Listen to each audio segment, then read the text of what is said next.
Thanks for joining us today. Thanks very much for having us. Thanks for having us. Great to be on the show. Okay. Web3 is really an exciting space, and EasyA has been doing an amazing work in Web3 education. So I'm really looking forward to hear more insights from you guys today. We're looking forward to sharing them too. Okay, let's dive right in. So firstly, who came up with the idea of EasyA? Well, Dom and I have been working together for a while now, and at the time of EasyA, Dom was actually working in New York at Blackstone, so he was in finance. And Blackstone? Yep, I ended up becoming an attorney in New York. So we wanted to come back to entrepreneurship. We'd built 2 startups beforehand, and we were really thinking about how can we best contribute and what are the real problems that we need to solve. So that was what was going through our mind.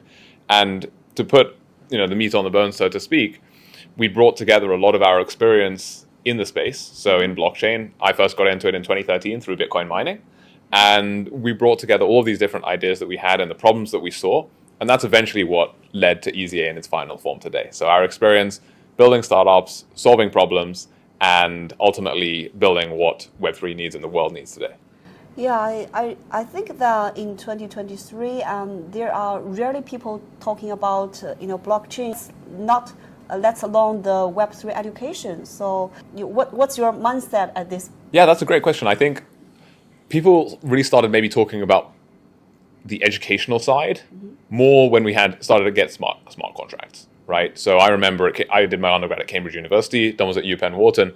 I remember at university, people started talking about smart contracts. Right, and that was, I started university in 2015, graduated 2018, so that was sort of around the time, obviously, we had Ethereum coming up. And 2013, yeah, you're right, that I think fewer people were talking about the education side. I think people were really just going at it on their own, going solo. And so for me, for example, my first start into Web3, or at the time it wasn't even Web3, but it was into blockchain, right, through Bitcoin. It was actually stumbling across Satoshi's white paper. And I think that was the same start as many people had. I remember we were chatting with Jed McCaleb the other month, and he's obviously one of the co-founders of Ripple. He first stumbled upon the Bitcoin white paper, and he was like, "Let me get into this stuff." Right, really, really interesting. He made that very famous talk on or post on Bitcoin Talk, and that was how he got in. I think for a lot of people around that time, it was stumbling across the Bitcoin white paper, it really resonating, and then going further into it. So it was a lot of self-education, you're right. Yeah, I'm really curious to know that what's the first version of MPV looks like, because there's so little materials to educate. Yeah, that's a great question. And yeah, we did start with the MVP for EasyA. I think for the Web3, when we really embarked on this Web3 journey with EasyA, the first MVP, I'm sure we can bring up some screenshots of it, but it was really just focused on inspiring developers as to what they could actually do. So we started just with a handful of chains, and we educated them on what they could actually build. So I remember we had one of the early hackathons that was, I think obviously Polkadot was one of our early partners there, and also had a number of others. And I remember very vividly this hackathon where we actually had the EasyA app. We were educating people on how to use these blockchains and how to build, and it was just a massive hit. And from then on, we knew that we had to double down on building out the EasyA app, making the content more and more in depth. Yes, and I think from the establishment of EasyA until now, and the environment changes a lot. Now people they want more. They want earn money more than learn something. So how do you get users to get interested in education? It's a really good question. And for us, it always starts with inspiring them. We're talking about why should they actually get involved? And if I look to my journey into it, I stumbled across the Bitcoin white paper, and it was just the intrigue, this form of peer-to-peer electronic cash that Satoshi had envisioned. This is what I was excited about, and that's what then got me in. And then obviously people were talking about mining it and using it in order to generate some sort of return. But for me, and I think this is the same for every builder who really comes and sticks in the space, it's people who are inspired about what it can do. And obviously this is a backdrop of Polkadot. This is what we're doing with the EasyA Polkadot University. It's inspiring people as to what they can build and the future that they can build as well. Okay, speaking of the outcomes, after a person really finished the course of EasyA, can they really land a job in Web3? Yeah, definitely. So we have a lot of people who learn through the EasyA app. They learn about Polkadot. They learn about some of the other blockchains that we work with. And then they actually show up to Hackathon. They meet the team. They meet the other ecosystem agents, so to speak. And then they actually get recruited for jobs. But really, our goal is to encourage them to build projects in the ecosystem long term.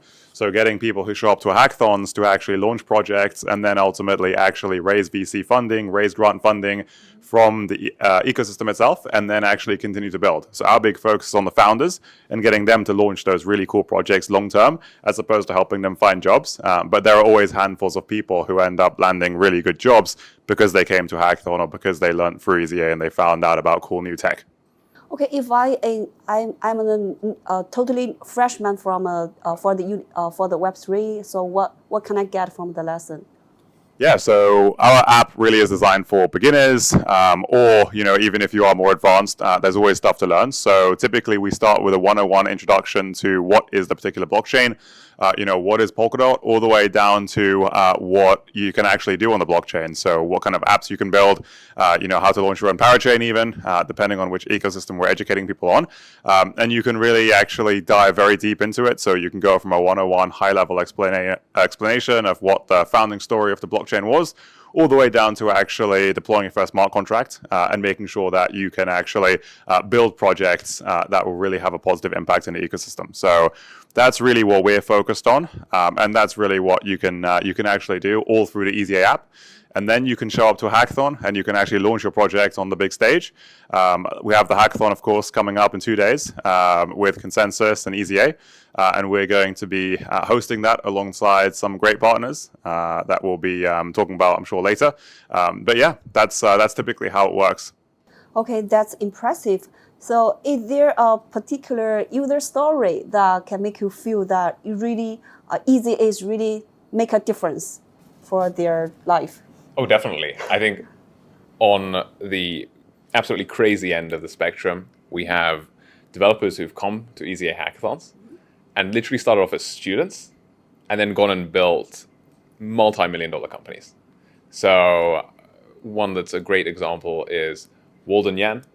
He was a student at Harvard, came to our hackathon at Harvard, and he built out this startup which eventually became Cognition AI. Absolutely crazy. They ended up raising from Founders Fund and pretty much all of the best tier 1 funds. And he just started out his journey pitching an EasyA hackathon. So at the time he was pitching a decentralized DALL-E. So DALL-E, the AI image generation.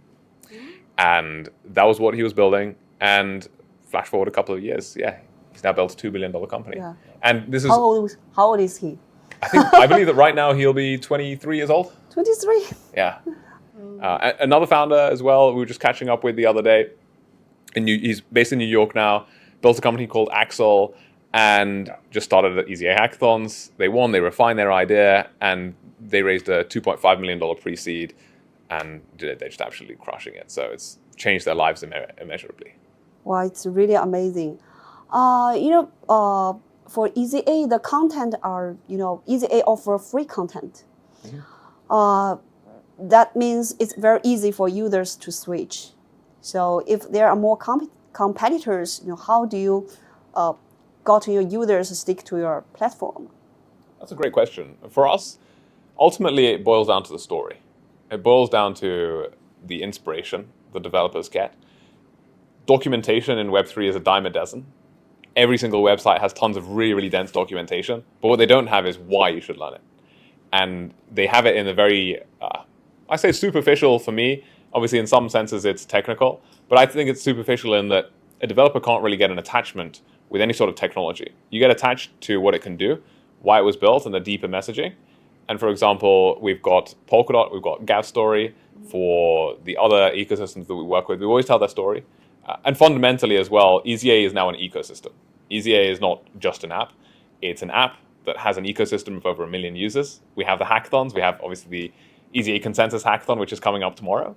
And at the end of the day, we also have these amazing success stories. So the developers know when they come to EasyA, they know what they're getting, and they know that they can thrive and succeed here. Yeah, cool. And it's a great way that you can connecting all the different developers and everything together. But AI is evolving very quickly. And do you consider to personalizing the education with AI, or even more that let AI to teach? So what is the challenge for AI to education? Yeah, definitely. I mean, we see AI impacting a lot of the projects in a positive way that actually get launched at the hackathons. So a lot of people are actually using AI in order to help them code, in order to help them do some of the heavy lifting. Obviously, you always need a human to come up with innovative ideas in most cases. But yeah, AI can definitely be a big benefit for people looking to speed up the process, speed up their development cycle, and then actually get from 0 to 1 much faster. For us, in terms of the content, we still like to have the content written by our content team so that, it has a personal touch. I think AI is great, but sometimes lacks, like Phil was saying, the personal story.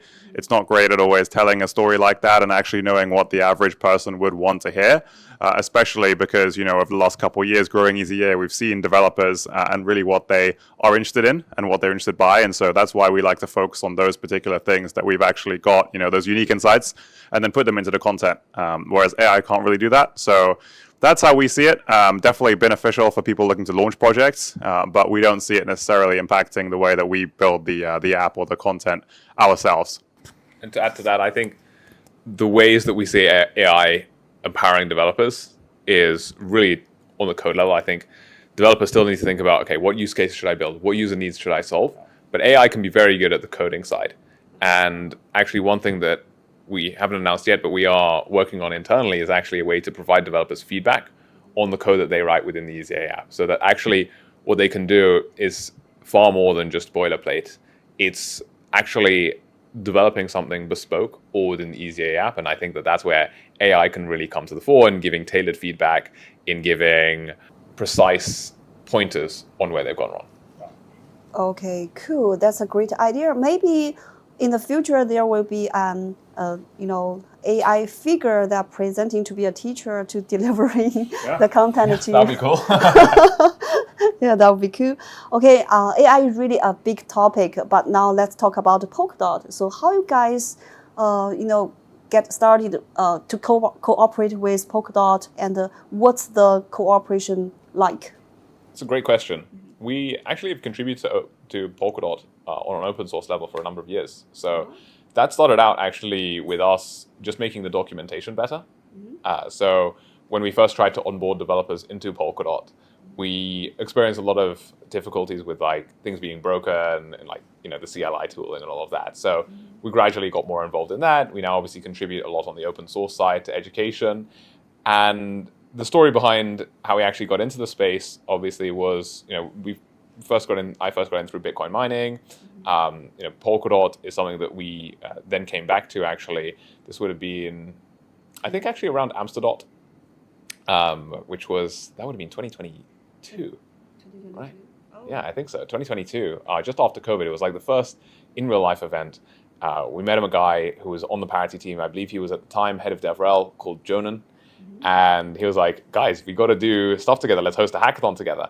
And then we did. We hosted the first ever student hackathon for Polkadot in London. So it was EasyA, Polkadot, absolute massive success. And we the relationships just blossomed ever since. So today, Polkadot has got a really, really strong number of developers in the EasyA app. I think we're at over 100,000 people who have learned about Polkadot within the EasyA app now. And yeah, it's just been absolutely amazing. We have the fast grants, which are coming out. We can obviously touch on all of this more. We've got the fast grants, which we have. So that's a bounty that we're running on OpenGov as a community initiative. We're curators on that, but it's really ecosystem wide. We have the EasyX Polkadot University, which is really focused on getting those top founders at top universities. So if we look at even one of the co-founders of Polkadot, Rob Habermeyer, he was a Teal Fellow, right? And he was just a student at the time, same as Vitalik, Teal Fellow.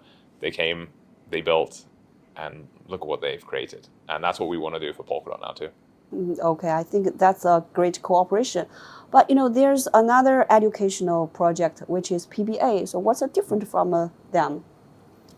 Yeah, so our focus is really on getting people introduced to Polkadot. Number one, super simply and easily, just like the EasyA name suggests. So getting people through the EasyA app to learn about Polkadot on the go, anywhere they can, anywhere they want to. And then our focus is really long-term on actually turning them into founders and making sure that they actually launch projects on the Polkadot or in the Polkadot ecosystem, as opposed to getting them ready maybe for jobs, etc. So that's really where we focus on, and that's obviously in line with our strengths and what we've seen people do after hackathons and after learning on the EasyA app. So, like Phil mentioned, we started off at universities, getting really smart people at Harvard, Cambridge, all of these great institutions around the world to actually launch projects. And that's really what we're going to be doing with the Polkadot University, really getting those smart people who we've built up a massive network of over the last couple of years, getting them to launch on the blockchains and build those companies and then raise from ecosystem VCs and then obviously further down the line, ideally, mainstream VCs too. Okay, great. And I know that a lot of great projects are from a PBA project. And so we hope that in the future we can see a lot of great projects from your project. Yeah. Okay. And now, which universities are you cooperating with right now, and what's the cooperation look like? Yeah, so we work with over 300 of the world's best blockchain clubs 300. all over the world. Yeah, exactly, 300. So mostly across the US and Europe. We are also expanding into Asia, obviously, very fast. The demand has been, huge, obviously. We have a hackathon coming up at Consensus, and that hackathon's already 3 to 4 times oversubscribed. So super high demand in Asia. But right now, our biggest collaborations are with Harvard University Blockchain Club, and then also together with a lot of university blockchain clubs all across the East Coast, Penn Blockchain, where I went, and then also on the West Coast, Stanford, Berkeley, etc., and all across Europe, Oxford, Cambridge, UCL, King's College, Imperial, you name it. We work with all of them in order to educate their students through EasyA on blockchain, and then also joint collaborations on hackathons to get their communities coming and launching projects on blockchains. And we see that as a really great place to get talented founders who actually want to launch companies. We typically find that, as you start to get older, obviously, you're less likely to start a startup because, the opportunity cost and the risks become much greater. So that's why for us, it's always been a big focus on university students. And then obviously, people who are still early in their careers, but not, getting people from other ecosystems or even getting them from different fields has been really helpful as well. So, getting Web 2 engineers, for example, into Web 3, that's a big focus for us. And also getting net new developers. So people who maybe don't know much about blockchain, but they're interested in it, EasyA is a perfect place for them to do that. Yeah, great. And this cooperation seems very impactful. So what's the feedback from the students of the universities? And is there some examples that stand out to you? Great question. I think when it comes to Polkadot specifically, students are excited about it. They love the fact that there is Gavin Wood, right? And he's got, I think it's partly because of the story that we've told, right? And it's that there's this guy, right? He came from Lancaster in England. He got excited about Bitcoin. He then met all of these Bitcoin OGs in London in this squat, and they were just building really cool stuff. Then met Vitalik, got into Ethereum, it was a time it was barely Ethereum, it was just really like still more of a white paper, wrote the yellow paper, created EVM, created Solidity, and now created Polkadot. So I think that's what they're really excited to. Hitherto, it's, I'd say, this is something obviously that the ecosystem recognizes. It's been harder for developers to just get started from day one, right? Because you need a lot of startup capital, there's a lot of startup costs, especially if you want to build a parachain, right? Building on a parachain is different, but when we're talking about Polkadot specifically, there's a lot that you need to do in order to build your own parachain, and there's limited use cases, limited people who really need their own blockchain, right? So what we're really excited for is moving forwards, smart contracts coming to Asset Hub, and that is what we're going to be focusing a lot of our energy on with the EasyA Polkadot University, so that developers can come, students can come, they've got a brilliant idea, and boom, you've got it, right? Great example of that is something like PumpFun, right? And whether people like it or not, PumpFun has brought an immense number of users to Solana, and that was literally built by a bunch of super, super young kids, right, at university, and look at how many users they brought in now. They brought in millions of users, And I don't think any of those guys is over 23 years old. Yes, I think users from elementary 10 years old to like 80 years old. Yeah, from everywhere, exactly. I mean, typical developers that we are seeing who are able to really become very effective, typically they're, about 20, maybe 19, 20 is when they can be super, super good. Just because then they're a little bit more mature and as well they can take that leap into going full time. But anywhere between that and 20, late 20s, 30s is where we see the big bulge bracket of developers who are building great stuff. But yeah, I think a lot of people underestimate just how old, just how young you can be to build something amazing, right? You look at how young Vitalik was when he co-founded Ethereum, how young Rob Harbenmeyer was as well when he co-founded Polkadot. There's really no limit. The only limit is how hard you want to work and what you want to build, how good you are at figuring out what people really want. Yes, cool. And we are looking forward to see that a lot of users can come to EasyA and they can start build in Web3 earlier. Exactly. Yeah. Maybe we'll see our first 10-year-old at some point. Yeah, cool. And so to wrap up our interview, and I prepared some quick fire questions for you guys. Mm-hmm. So first one is early bird or night owls? Two of you. Early bird. Night owls. Okay. Fun.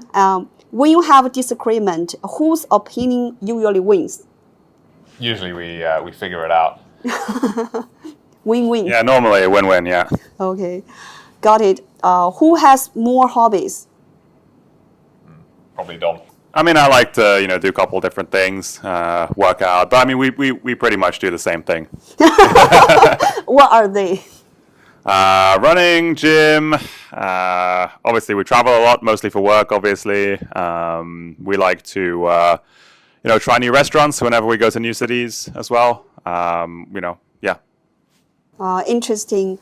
If you could rate your past self out of 10, what would be? Rating my past self out of 10.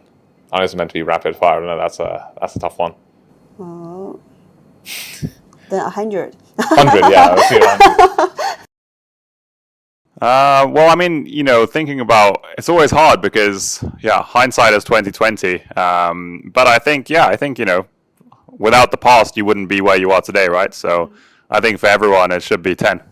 Okay. Reflectable.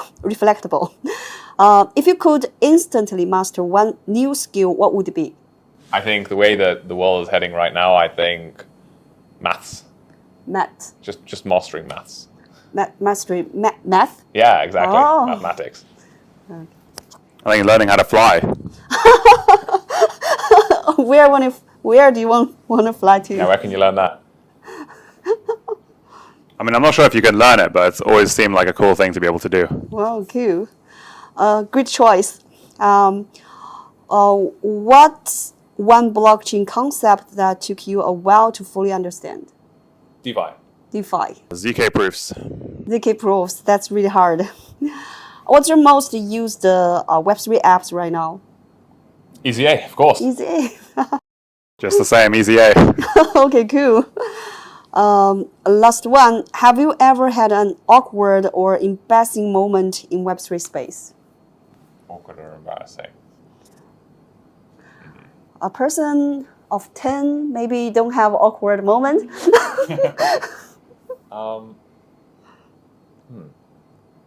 Awkward moment. I can do one. I think this is the awkward moment, Yeah. right? Well, for me, sometimes people think that I'm Phil's dad. Because I have so much gray hair, they sometimes think I'm Phil's dad, but actually we're brothers. So that's always a bit of an awkward moment. Yeah, there we go. We put that one to rest. So for everybody who's watching this, Tom's not my dad. Okay, thanks for sharing today, and I think that's all for today. Thanks for your insights for Web3 education and everything, and may everything about EasyA a great success in the future. Thank you. Thank you very much for having us. Yeah, thank you. Thank you. That was great. Okay.